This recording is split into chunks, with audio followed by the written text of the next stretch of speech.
Hello students. तो बच्चों, जो हमारे बेस्ट 100 क्वेश्चन चल रहे थे 12th का chapter 1 electric charges and fields, उसके टॉपिक 2 पे हम चल रहे थे। ठीक है ना, इलेक्ट्रिक फील्ड वाला बढ़ाते हैं उसको आगे। क्वेश्चन नंबर 45 पे हम पहुंच चुके हैं।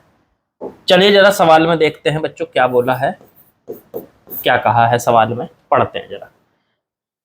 इसमें बोला an electron E comma M. E comma M का मतलब है इलेक्ट्रॉन पे चार्ज तो ई है और एम उसका मास है। Okay, is projected into a uniform electric field. इस इलेक्ट्रॉन को यूनिफॉर्म इलेक्ट्रिक फील्ड ई के अंदर प्रोजेक्ट किया जाता है directly vertically downward between plates at separation D with velocity v nought. The electron enters the electric field at the point midway between the plates. Find magnitude of electric field if electron emerge from the electric field just at the edge of upper plate. Okay, the direction of the velocity of electron as it emerge from the electric field. Okay, the direction of velocity of electron as it emerge from the electric field, the equation of trajectory followed by the electron. तो भाई एक electron है, दो electron is projected into a uniform electric field ई। भाई दो plates के बीच में जिनका सेपरेशन डी है और वी नॉट वेलोसिटी से उसको हमने छोड़ा है। ओके, चलो कुछ ऐसे दिया है, देखो देखो पढ़ते जाओ एक एक लाइन, आपके साथ ही पढ़ता हूँ मैं भी, ये मत सोचो कि मैंने कोई ये सवाल पहले कर रखे हैं। ठीक है, तो जिस तरह से आप अप्रोच करोगे उसी तरह से मैं अप्रोच करूंगा। बस ये है कि मैं कर दूंगा और आप जो है, ऐसा भी हो सकता है कि ना हो आपसे मजाक कर रहा हूँ, आप भी कर लोगे। चलो, तो ये कहा है कि एक इलेक्ट्रॉन है, एक इलेक्ट्रिक फील्ड जो कि डायरेक्टली वर्टिकली डाउनवर्ड लगा हुआ है between parallel plates at separation D. पहले दो प्लेट बना लेते हैं। ये रही एक प्लेट, इस पे प्लस चार्ज है, और दूसरी प्लेट ये रही, इस पे बच्चों माइनस चार्ज है। अब हमें तो सर ऐसा कुछ बताया नहीं कि प्लस चार्ज है या माइनस चार्ज है। आपको ये कहा ना कि इलेक्ट्रिक फील्ड नीचे की तरफ लगा हुआ है और प्लेट्स आपस में पैरेलल है, तो इलेक्ट्रिक फील्ड नीचे की तरफ लगा होने का मतलब तो समझो, इलेक्ट्रिक फील्ड हमेशा प्लस चार्ज से माइनस चार्ज की तरफ चलता है। तो ऊपर वाली प्लेट प्लस होगी, नीचे वाली माइनस होगी, तो तभी तो ऊपर से नीचे की तरफ इलेक्ट्रिक फील्ड आ रहा होगा। तो ये लगा हुआ है बच्चों यहाँ पे इलेक्ट्रिक फील्ड, इस तरह से लगा हुआ है, इस तरह से इलेक्ट्रिक फील्ड लगा हुआ है। यूनिफॉर्म इलेक्ट्रिक फील्ड है, मतलब हर जगह इसकी वैल्यू सेम है। चलो यहां तक की बात हो गई। सेपरेशन इनके बीच का डी है, इनके बीच का गैप जो है, प्लेट्स के बीच का गैप वो डी है। जो जो ये बोलते जाएंगे हम करते जाएंगे। आगे बढ़ो। अब यहां से इलेक्ट्रॉन को छोड़ा गया। The electron enters the electric field eight point Midway between the plates. यहाँ पे इलेक्ट्रॉन है बिल्कुल बीचों बीच, दोनों प्लेट्स के यहाँ बीचों बीच, यहाँ पे है ये इलेक्ट्रॉन बच्चों। ठीक है, अब ये इलेक्ट्रॉन जो है वेलोसिटी v नॉट से इस फील्ड के अंदर एंटर करता है, v नॉट से इस फील्ड के अंदर एंटर करता है। ठीक है, electron enters the electric field eight point Midway between the plates. ठीक है, एंटर कर दिया। अब ये बताना है पहला सवाल, the magnitude of electric field. Electric field की वैल्यू बताओ if electron emerge from the electric field just at the edge of the upper plate. अगर ये इलेक्ट्रॉन ऊपर जब यहां से ऐसे जाता है अंदर और ऐसे घूम के ऐसे ऊपर वाली प्लेट से बिल्कुल टच होके निकलता है, यहां से ये इलेक्ट्रॉन ऊपर वाली प्लेट से बच्चों बिल्कुल टच होके निकलता है यहां से, तो आपको बताना है इलेक्ट्रिक फील्ड की वैल्यू कितनी होगी। पहली बात तो ये सोचो, ये इलेक्ट्रॉन आगे किस वजह से जा रहा है, तो सर इसके पास वी नॉट वेलोसिटी आगे हमने दे रखी है वो तो ठीक है, पर ये इलेक्ट्रॉन ऊपर क्यों जाएगा? ऊपर जाने की भी वजह है इसकी। जैसे ही ये फील्ड के अंदर जाएगा, इस पे ऊपर की तरफ एक फोर्स लगेगा। आपको पता है इलेक्ट्रिक फील्ड के अंदर जब कोई चार्ज एंटर करता है या उसमें रखा होता है तो उस चार्ज पे एक फोर्स लगता है Q इंटू ई। तो इस इलेक्ट्रॉन पे ऊपर की तरफ एक फोर्स लगेगा। अब आपको यह भी पता है कि नेगेटिव चार्ज पे वो फोर्स फील्ड के अपोजिट लगता है और पॉजिटिव चार्ज है तो फील्ड के अलोंग लगता है। अब ये फील्ड कैसा है, इलेक्ट्रिक फील्ड ई है, हमने मान लिया इसकी वैल्यू ई है। तो इस इलेक्ट्रॉन पे ये फोर्स ऊपर की तरफ लगेगा। ऊपर की तरफ लगेगा तो यहां से जाना तो इसको सीधा चाहिए था, ऐसे ऐसे निकलता ये, लेकिन ये ऊपर की तरफ डिस्प्लेस हो जाएगा और ऊपर वाली प्लेट से जस्ट टच करता हुआ निकलेगा। ऐसा इन्होंने कहा है कि अगर वो टच करता हुआ निकलता है तो इलेक्ट्रिक फील्ड की वैल्यू बताओ, बता देंगे। अगर ये टच करता हुआ निकलेगा तो ये डिस्टेंस, ये वाली डिस्टेंस बिल्कुल हाफ में था ये, तो ये वाली डिस्टेंस कितनी होगी, d/2। और ये यहां से यहां तक की जो डिस्टेंस है प्लेट्स की, वो तो ऐसा कुछ दिया नहीं उन्होंने हमें। चलो कोई बात नहीं। अब यहां से सोचो, मान लो ये t बराबर 0 से चला था, प्लेट्स के बीच में एंटर हुआ था और यहां t टाइम पे पहुंच गया। तो अब इसके पास क्या क्या चीजें होंगी, जो इसकी हॉरिजॉन्टल वेलोसिटी है v0, वो तो जब ये यहां से यहां भी पहुंचेगा तब भी ये तो v0 ही रहेगी। वजह, इसे कोई बदलने वाला ही नहीं है, क्योंकि ये बदलती है एक्सेलरेशन की वजह से और एक्सेलरेशन यहां है नहीं।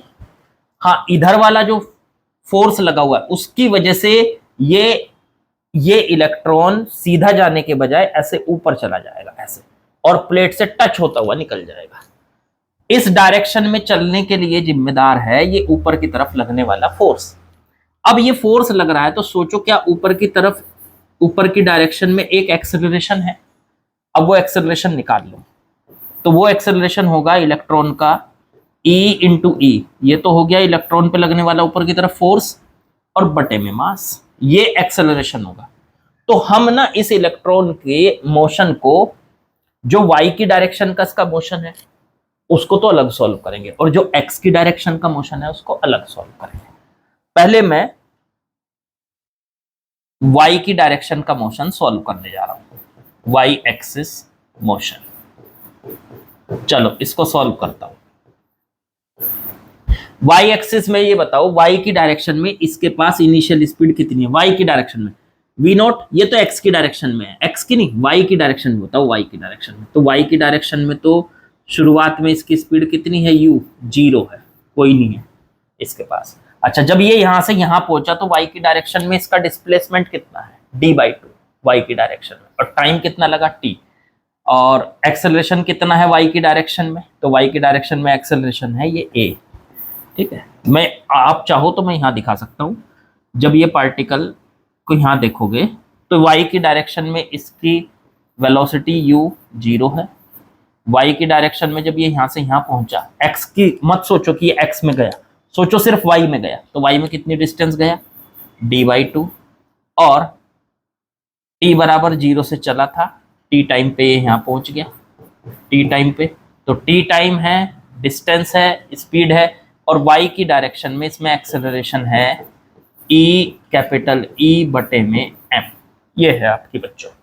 तो कौन सी इक्वेशन लगानी चाहिए, इक्वेशन लगाओ second, s is equal to ut plus half at square, s d/2, u हो गया 0, y की डायरेक्शन का डिस्प्लेसमेंट d/2, y की डायरेक्शन की इनिशियल वेलोसिटी 0, y की डायरेक्शन में a, E कैपिटल E बटे में m, ये हो गया a, और 1/2 बाहर रखो, a t स्क्वायर, t की वैल्यू आ गई।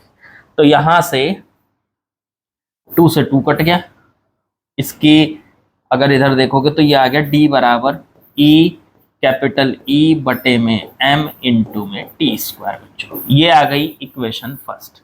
y की डायरेक्शन में हमने इसको सॉल्व कर लिया तो इक्वेशन फर्स्ट आ गई हमारे पास।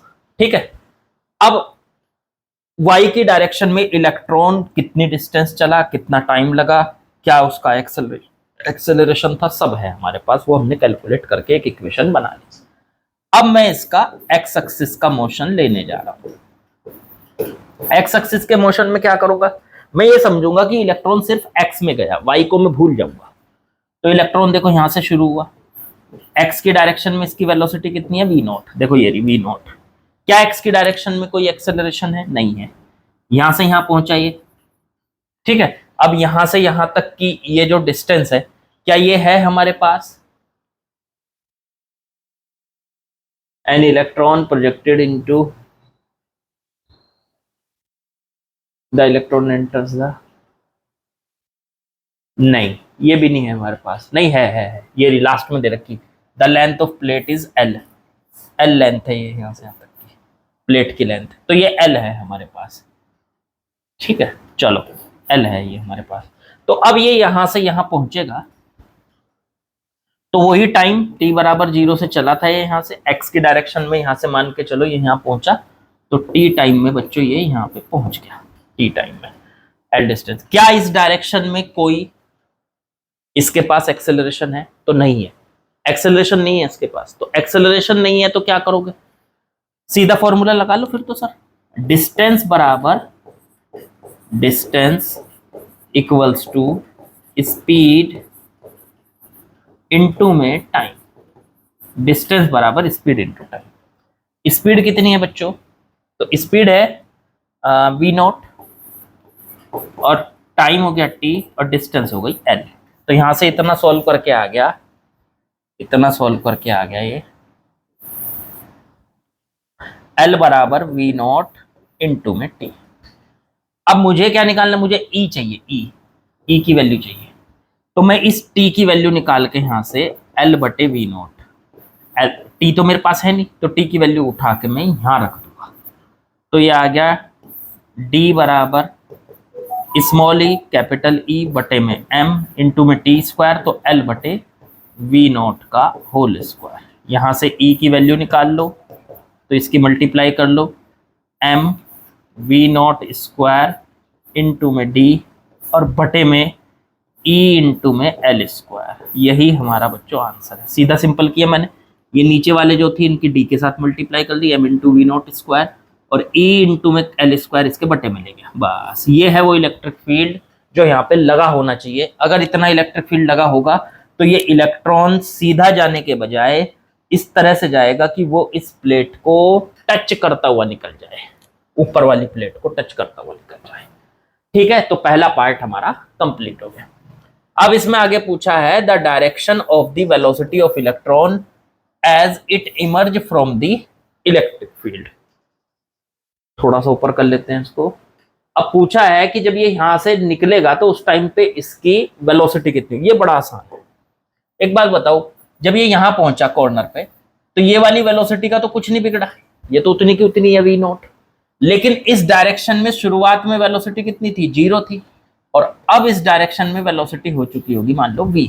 तो कौन सी इक्वेशन लगानी चाहिए मेरे को, तो मेरे को इक्वेशन लगानी चाहिए v is equal to U plus A T.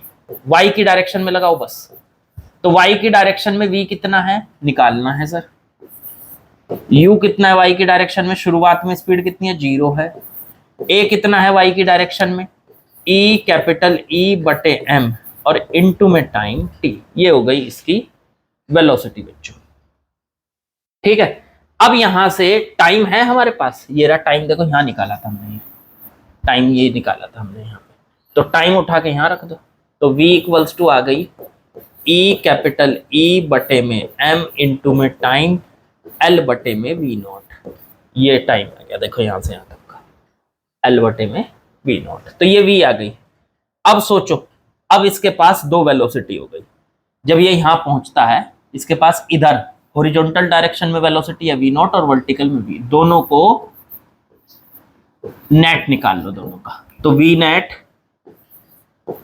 V net equals to, ये क्या आ गया, अंडर रूट में वी नॉट और v। आपको पता है ना, दो वेक्टर अगर 90 डिग्री पे होते हैं तो उनका रिजल्टेंट क्या होता है, तो ये आ जाएगा वी नॉट का स्क्वायर प्लस v का स्क्वायर। वी नॉट तो हमें दे ही रखा है, और v हमने बच्चों निकाल लिया, ये रहा, इसे उठा के यहां रख दो। तो E कैपिटल E L बटे में m वी नॉट का whole square. That is V net. बच्चों आप इसमें पूरे में देख सकते हो, कहीं पे भी कोई भी ऐसी टर्म नहीं है जो हमको दी हुई ना हो, सब कुछ दिया हुआ है। तो हमने यहां से वेलोसिटी निकाल दी।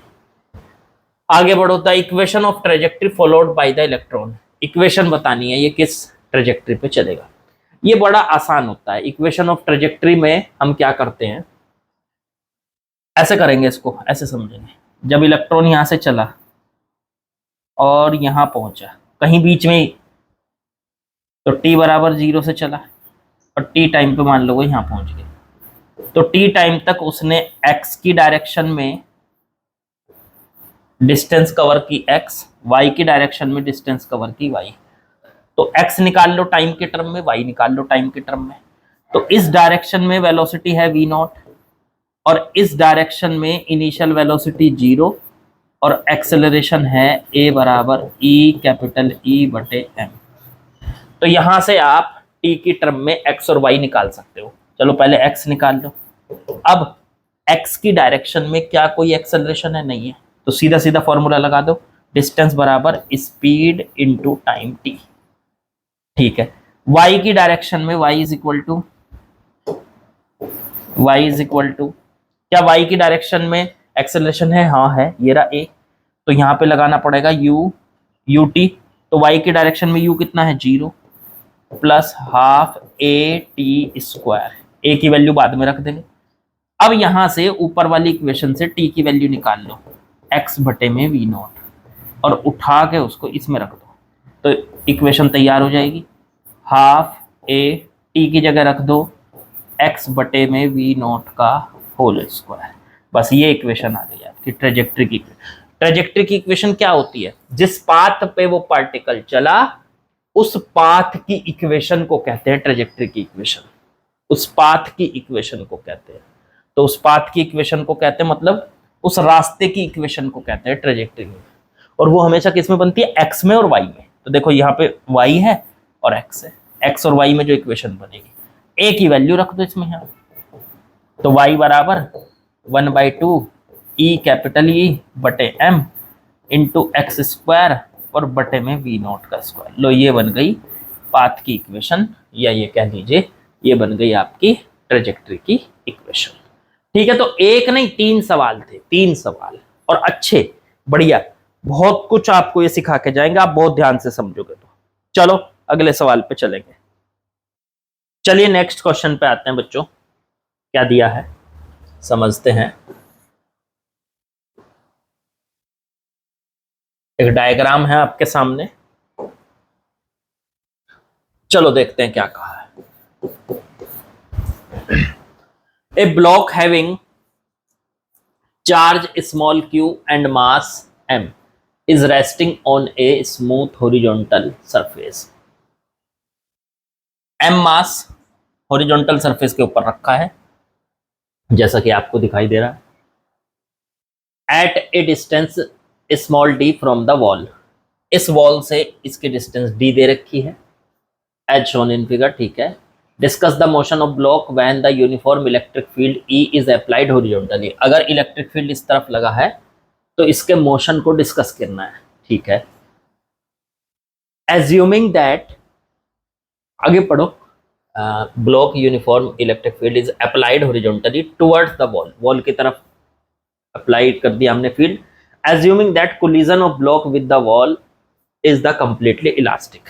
ये हमें मान के चलना है कि जब ये इससे टकराएगा तो इन दोनों के बीच का कोलिजन जो होगा एम मास का और वॉल के बीच का कोलिजन जो होगा वो कंप्लीटली इलास्टिक है। इलास्टिक का मतलब होता है जिस स्पीड से टकराया उसी से वापस जाएगा।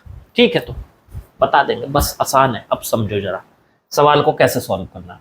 पहले तो ये देखो, ये इस पे चार्ज क्यों है, इलेक्ट्रिक फील्ड इधर लगा है, ये फिलहाल रेस्ट में है, लेकिन जैसे ही इलेक्ट्रिक फील्ड लगेगा उसके बाद इस पे एक फोर्स लग जाएगा इस तरह। कितना? Q इंटू E, क्योंकि आपको पता है चार्ज पे फोर्स लगता है फील्ड की वजह से, तो इस चार्ज पे भी फोर्स लगेगा फील्ड की वजह से। और किस तरफ लगेगा? दीवार की तरफ, इस वॉल की तरफ। ये क्या करेगा? इसको यहां से लेके जाएगा। जब तक ये ब्लॉक यहां पहुंचेगा तो तब तक ये किसी ना किसी स्पीड से जाके इससे टकराएगा। क्या हम ये स्पीड निकाल सकते हैं कि ये किस स्पीड से जाके टकराएगा? हाँ बिल्कुल निकाल सकते हैं। पहले आप इस ब्लॉक का एक्सेलरेशन निकाल लो, ये आगे बढ़ेगा तो किस एक्सेलरेशन से बढ़ेगा? तो एक्सेलरेशन का फॉर्मूला होता है फोर्स बटे में मास। तो आगे की तरफ इस पे फोर्स कितना है? QE बटे में इस ब्लॉक का मास कितना है? M। इस एक्सेलरेशन से चलेगा, शुरू में रेस्ट में था तो शुरू में इसकी स्पीड कितनी रहेगी? 0। और जब ये इससे टकराएगा तो उस टाइम की स्पीड मान ली मैंने v, डिस्टेंस मेरे पास d है। तो कौन सी इक्वेशन लगाएं? इक्वेशन लगानी चाहिए a पता है, फाइनल वेलोसिटी पता करनी है, इनिशियल वेलोसिटी और डिस्टेंस पता। Third equation v square is equal to u square plus 2as। चलो फाइनल स्पीड, जब जितनी स्पीड से ये जाके टकराएगा v मुझे पता करना है। u कितना है? 0 है, प्लस 2 a की वैल्यू, इसका एक्सेलरेशन हमने निकाल लिया QE बटे में m और इंटू s, यहाँ से यहाँ तक का इसका डिस्प्लेसमेंट d। तो ये बन गया v equals to under root में 2QED और बटे में m। ये है वो स्पीड जिससे जाके ये ब्लॉक इस दीवार के साथ बच्चों टकराएगा। ठीक है, अब कौन सा कोलिजन है? परफेक्टली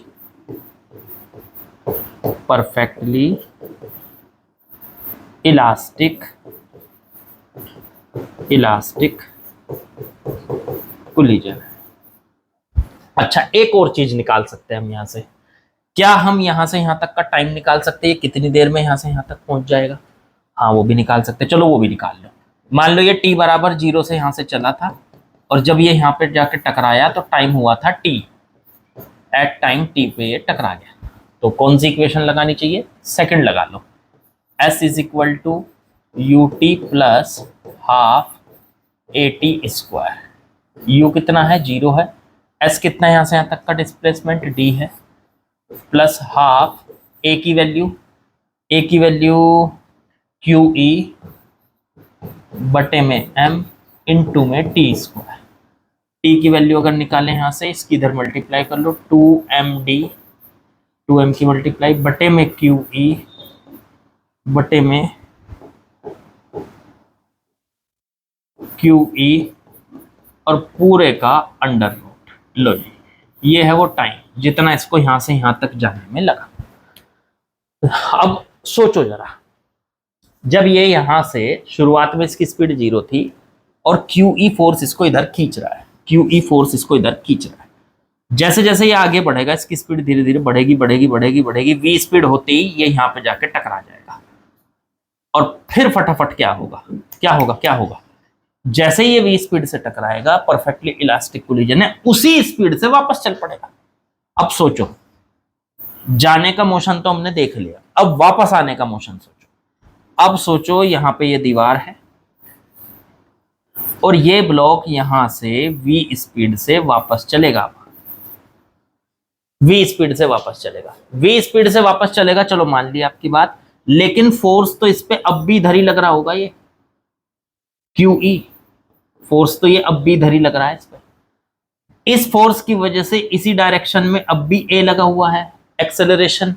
लेकिन अब वेलोसिटी इधर है, एक्सेलरेशन इधर है, तो एक्सेलरेशन नहीं, अब ये काम करेगा रिटार्डेशन का। तो अब ये जो a है जो इस डायरेक्शन में लग रहा है वो इसको रिटार्ड करेगा।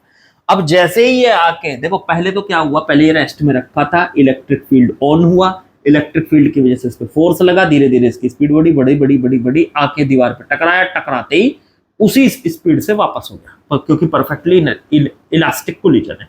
तो वापस जा रहा है। अब वापस जाते हुए देखो जरा इसकी, वापस जब ये यहां से चला तो वापस जाते हुए इसका जो वेलोसिटी है वो v है, वो हमें पता है कितनी है, यहाँ ये है, और पीछे की तरफ लगा हुआ है अब भी a, क्योंकि फोर्स तो इलेक्ट्रिक फील्ड का फोर्स तो अब भी इधर ही लगा हुआ है ना।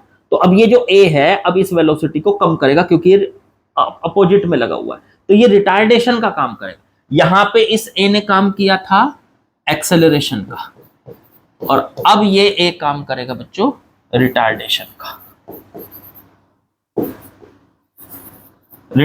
का काम करेगा। तो रिटार्डेशन की वजह से v स्पीड से टकराएगा, टकरा के वापस हो जाएगा v स्पीड से। अब इसकी स्पीड धीरे धीरे कम होते होते यहां तक जाते जाते इसकी स्पीड वापस कहीं ना कहीं जाके 0 हो जाएगी। अब हमें क्या पता ये कितनी दूर जाके 0 होगी, हमने मान लिया x डिस्टेंस पे जाके ये 0 हो जाएगी।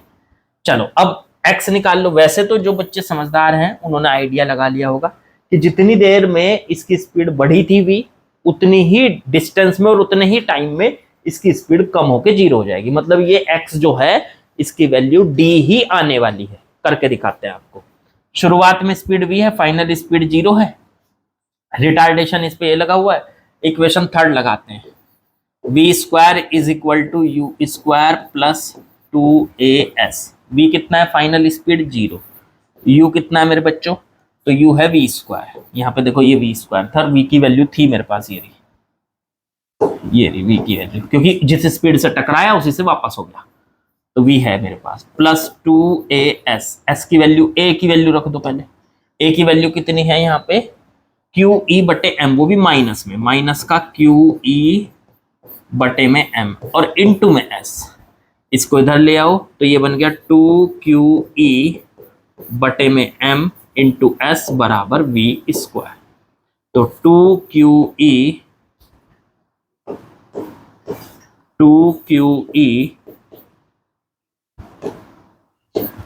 बटे में m इंटू में s बराबर v की वैल्यू उठा के यहां से रख सकते हो।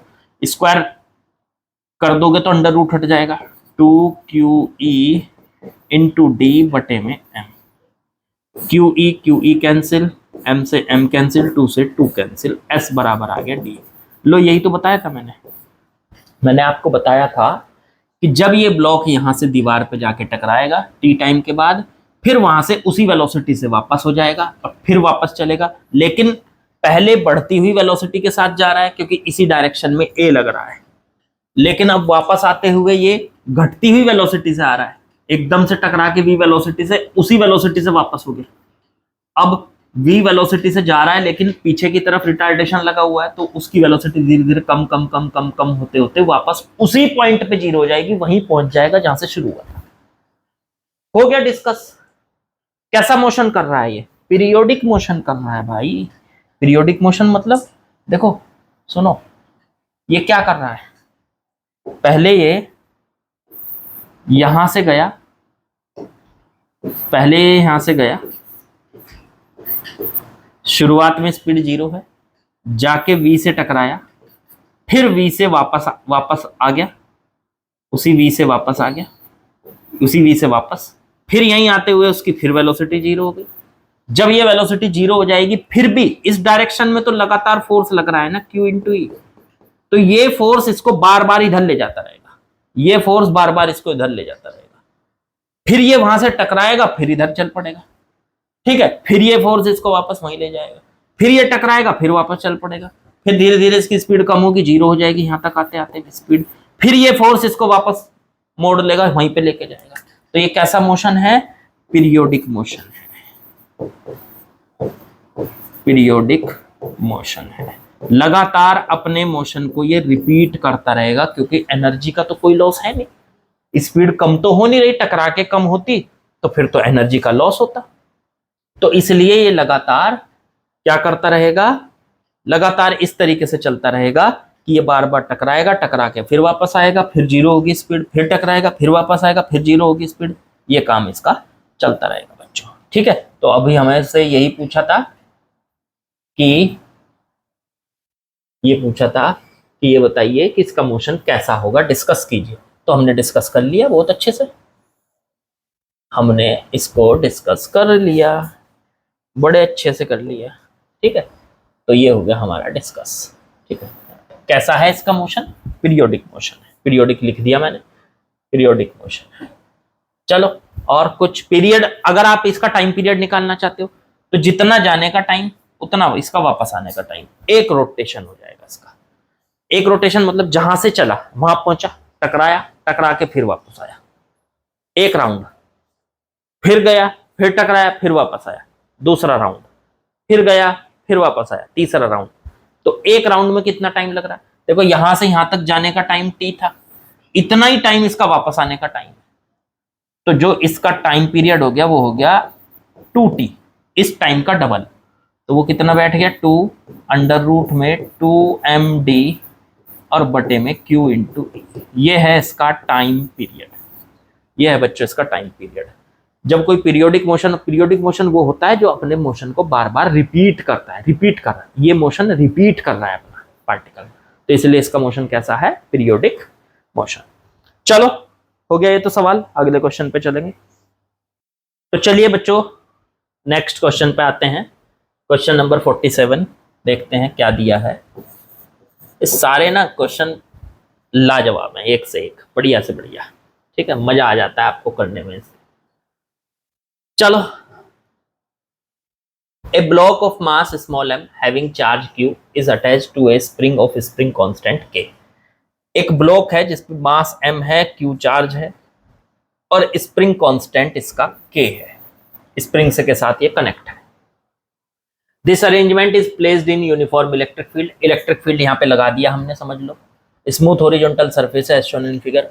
इनिशियली स्प्रिंग इज अनस्ट्रेच्ड, शुरुआत में स्प्रिंग जो है वो अपनी नेचुरल लेंथ में है, मतलब वो खुला हुआ नहीं है, अपनी natural length. Find the extension of spring in equilibrium position and maximum extension of spring. देखो दो चीजें पूछी, पहले तो ये सोचो अभी फिलहाल स्प्रिंग खुला हुआ नहीं है, इस पे क्यू चार्ज है, एम मास है इसका। जैसे ही इलेक्ट्रिक फील्ड ऑन करोगे, क्या इस पे इस डायरेक्शन में एक फोर्स लग जाएगा Q इंटू ई। ये कौन सा फोर्स है, इलेक्ट्रिक फोर्स। ये इसको आगे लेके चलेगा, आगे लेके जाएगा तो एक ध्यान से समझना, आगे लेके जाएगा तो शुरुआत में इसकी स्पीड बढ़ेगी। कब तक बढ़ेगी, जब तक इसके आगे का फोर्स और पीछे का, पीछे कौन सा फोर्स है, जब ये स्प्रिंग खुलना शुरू होगा तो पीछे होगा स्प्रिंग की टेंशन T, और आगे कौन सा फोर्स है, Q इंटू ई। एक सिचुएशन ऐसी आएगी, क्योंकि आपको पता है स्प्रिंग जब खुलता है तो उसके अंदर की टेंशन बढ़ती चली जाती है, बढ़ती चली जाती है, एक्स पे डिपेंड करती है क्योंकि वो। तो जब ये स्प्रिंग खुलेगा यहां से यहां तक, मान लो ये डिस्टेंस कितनी है, ये डिस्टेंस है x, तो x डिस्टेंस तक ये खुला तो इसकी टेंशन बढ़ती गई बढ़ती गई बढ़ती गई। जब तक आगे का फोर्स बड़ा होगा और पीछे की टेंशन छोटी होगी, तब तक ये स्प्रिंग खुलता रहेगा ऐसे, ठीक है ना। और टेंशन बढ़ती रहेगी, स्प्रिंग खुल रहा है खुल रहा है खुल रहा है, टेंशन बढ़ रही है बढ़ रही है बढ़ रही है। एक सिचुएशन ऐसी आएगी जहां पे आगे का फोर्स, इलेक्ट्रिक फोर्स और पीछे की टेंशन एक दूसरे को कैंसिल कर देगी। ये होगी इसकी इक्विलिब्रियम पोजीशन।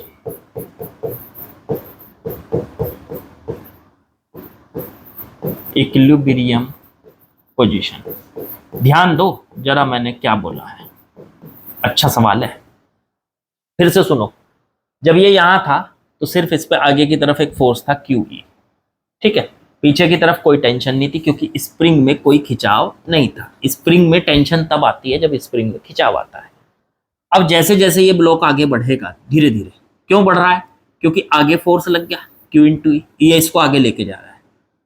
तो आगे की तरफ फोर्स, जैसे जैसे ये आगे बढ़ेगा, फोर्स क्योंकि लग रहा है, ये इसको आगे खींचेगा, तो ये आगे खींच रहा है, तो पीछे की जो टेंशन है खिंचाव आने पर बढ़ती चली जाती है। तो जैसे जैसे ये बढ़ रहा है, पीछे की टेंशन बढ़ रही है बढ़ रही है बढ़ रही है, बढ़ते बढ़ते कभी ना कभी ऐसा होगा कि आगे का फोर्स और पीछे की टेंशन बराबर हो जाएंगे, बस उसी को कहेंगे इक्विलिब्रियम पोजीशन। अब हमें इस इक्विलिब्रियम पोजीशन पे ये बताना है, find the extension of spring, spring में कितना एक्सटेंशन है। तो इक्विलिब्रियम पोजीशन कहां बन रही है, सोच के देखो, जहां पे आगे का फोर्स और पीछे की स्प्रिंग की टेंशन एक दूसरे को कैंसिल कर रही होंगी, बैलेंस हो रही होंगी। तो हम यहां से लिख सकते हैं एट इक्विलिब्रियम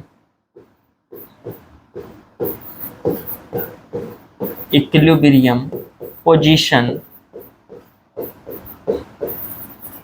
इक्विलिब्रियम पोजीशन पे क्या हो रहा है, आगे का फोर्स पीछे का फोर्स कैंसिल हो रहे हैं, तो T बराबर Q इंटू में E हो रहा है सर। अब T की वैल्यू बताओ क्या होती है, स्प्रिंग के अंदर टेंशन कितनी, अगर स्प्रिंग को x डिस्टेंस तक खींचा जाए तो स्प्रिंग के अंदर टेंशन आ जाती है kx। तो T की जगह रख दिया बच्चों kx बराबर Q इंटू। क्या यहां से x की वैल्यू पता चल गई? हाँ बिल्कुल पता चल गई, Q इंटू E बटे में K। लो जी, इसका मतलब इक्विलिब्रियम पोजीशन में पहुंचने, मतलब जब ये ब्लॉक इक्विलिब्रियम पोजीशन पे पहुंचा तो उस टाइम तक स्प्रिंग में कितना एक्सटेंशन आ गया, कितना खिंचाव आ गया, तो वो x हमने निकाल लिया। तो पहला आंसर तो आ गया हमारा यहाँ, find the extension in equilibrium position. और देखो और क्या बोला है इसने, अब आगे सोचो। इसने बोला मैक्सिमम एक्सटेंशन ऑफ स्प्रिंग।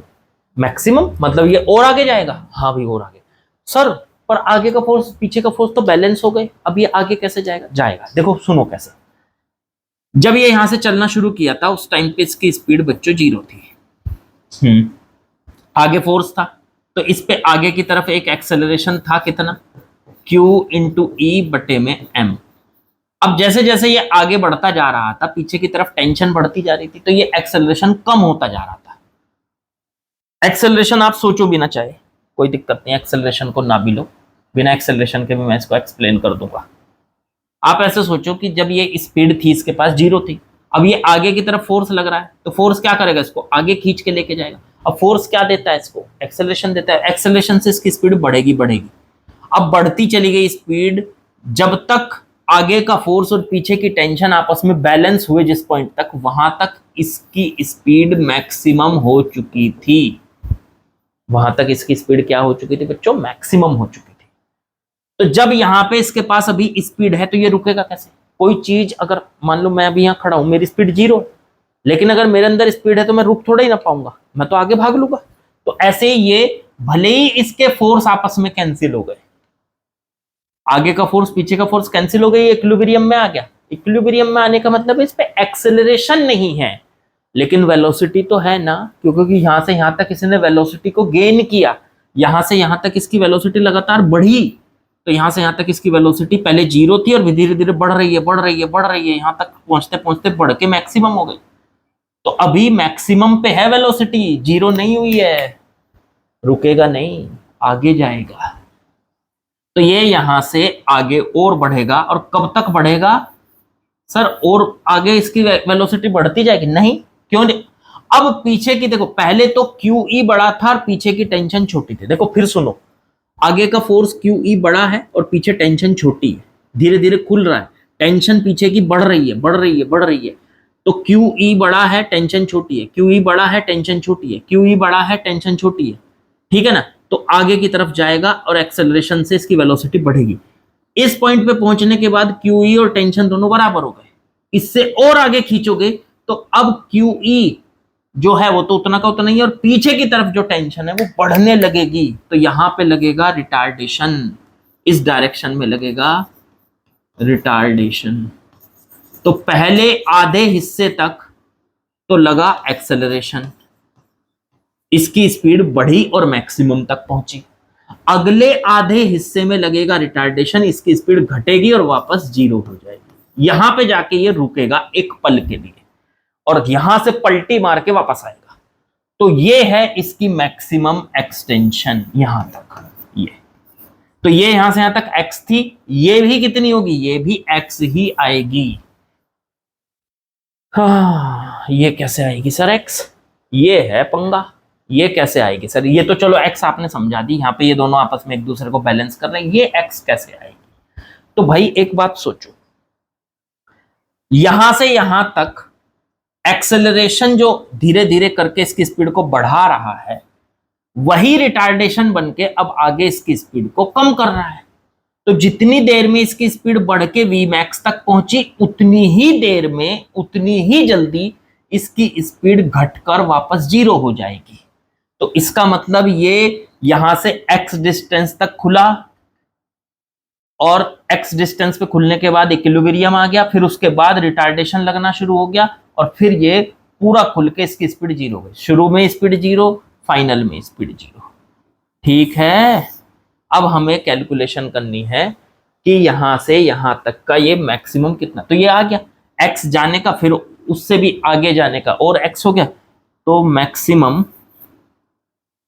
ये पूछा था ना मैक्सिमम एक्सटेंशन, तो एक्स मैक्स की वैल्यू कितनी आ गई, आधे हिस्से का एक्स, फिर अगले आधे हिस्से का एक्स, ये हो गया 2x। एक्स की वैल्यू हम निकाल चुके थे, कितनी थी, क्यू ई, तो 2QE बटे में के, यही हमारी आंसर हो चुका है। लेकिन कुछ बच्चे इस पे ऑब्जेक्शन दिखा सकते हैं कि सर ये बात तो आपने ऐसे ही आइडिया लगा लिया, हमारे दिमाग में ना है ये बात कि जितने आधे हिस्से में जितने में इसकी मैक्सिमम स्पीड बढ़ी उतने में उसकी स्पीड घटेगी, ना ही हमारे दिमाग में बात, या अलग हुई तो आपने तो पता लगा लिया, आप तो टीचर हो, हमें कैसे पता चलेगा। चलो खैर, ये आंसर आ गया हमारा एक तरीका। उसके लिए अगर आप इससे सेटिस्फाई नहीं है तो मैं दूसरा तरीका बता देता हूं। आप एक काम करो, जब ये यहां से चला था उस टाइम पे K1 प्लस U1 की वैल्यू निकाल लो, क्योंकि इस पूरे सिस्टम में एनर्जी कंजर्वेशन लॉ लग सकता है। तो यहां से जब चला था K1 प्लस U1, और जब ये यहां पहुंचा तो K2 प्लस U2 लगाओ। चलो ठीक है, लगाते हैं इसको। तो किस तरह से लगाओगे आप इसको, जरा देखते हैं। यहां से एक काम कर लेते हैं, इसको एक काम कर लेते हैं। वेलोसिटी जब ये यहां से चला था तो इसके पास वेलोसिटी कितनी थी, 0 थी, और U1 भी 0 था। जब ये यहां पहुंचा तो इसकी वेलोसिटी 0 है और U2 इसका 0 है। नहीं, आधे में लगाना पड़ेगा ना, हमें यहां लगाना पड़ेगा। तो यहां से फिर यहां तक लगा लो, चाहे डिस्प्लेसमेंट पता चल जाएगा इसका। हाँ, यहां से यहां तक लगाओ, यहां से यहां तक। तो K1 प्लस U1 यहां लो, यहां नहीं,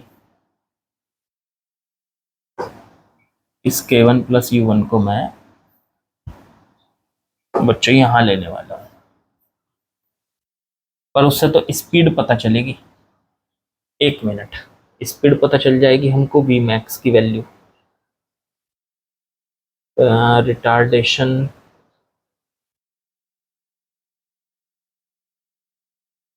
एक मिनट, नहीं नहीं, एनर्जी कंजर्वेशन यहाँ पे नहीं लग पाएगा क्योंकि QE फोर्स लगा हुआ है। QE फोर्स, असल में मैं जिस केस को सोच रहा था वो सिंपल बिना इलेक्ट्रिक फील्ड के जब स्प्रिंग को खींचा जाता है तब लग जाता, तो वो एनर्जी कंजर्वेशन वहां लगा लेते हैं, तो मेरे वही ध्यान था। लेकिन अब मैंने सोचा कि यहाँ पे तो एक फोर्स और लगा हुआ है, Q इंटू ई। तो Q इंटू ई जब कोई एक्सटर्नल फोर्स लगा होता है तो एनर्जी कंजर्वेशन लॉ नहीं, वर्क एनर्जी थ्योरम लगाते हैं। तो वर्क एनर्जी लगा लेंगे, वर्क एनर्जी थ्योरम, वो क्या थी, वो थी W एक्सटर्नल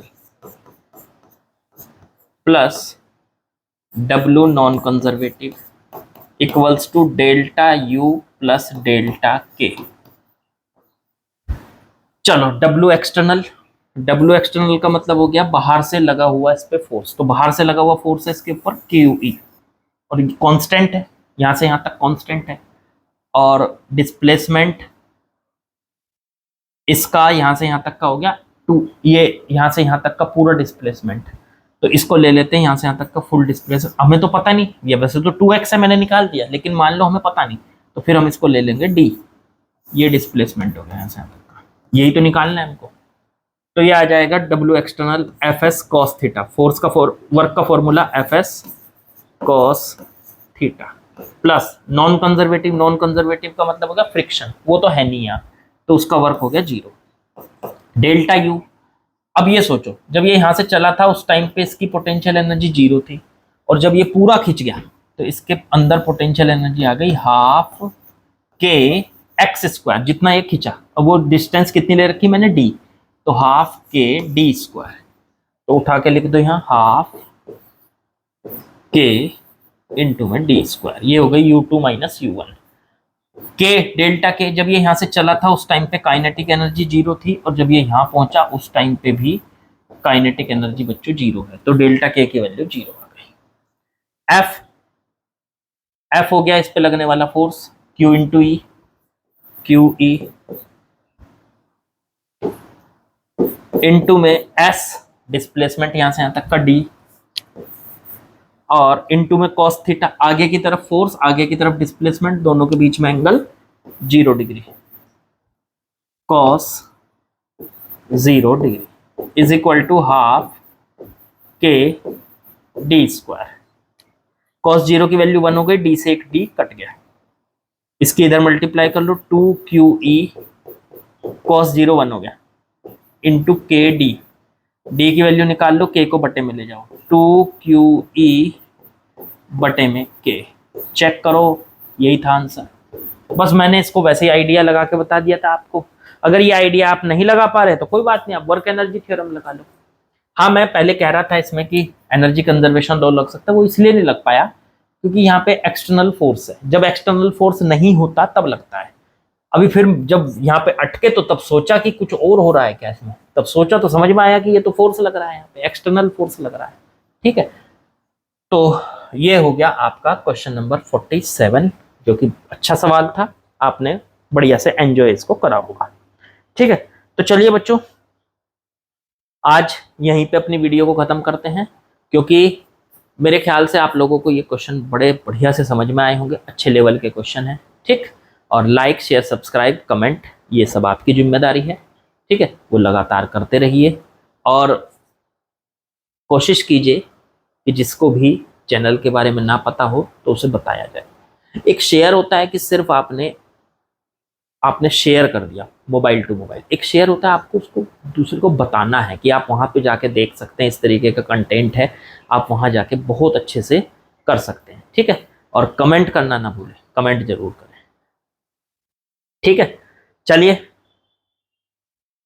और हाँ एक बात कहना मैं भूल गया, प्रैक्टिस लगातार करते रहें, प्रैक्टिस के बिना कुछ नहीं है, कुछ भी करें या ना करें पर प्रैक्टिस जरूर करें। ठीक है, अपना अगर रिजल्ट आपको बढ़िया चाहिए तो आप प्रैक्टिस करते रहिए। ठीक, चलिए कल मिलते हैं।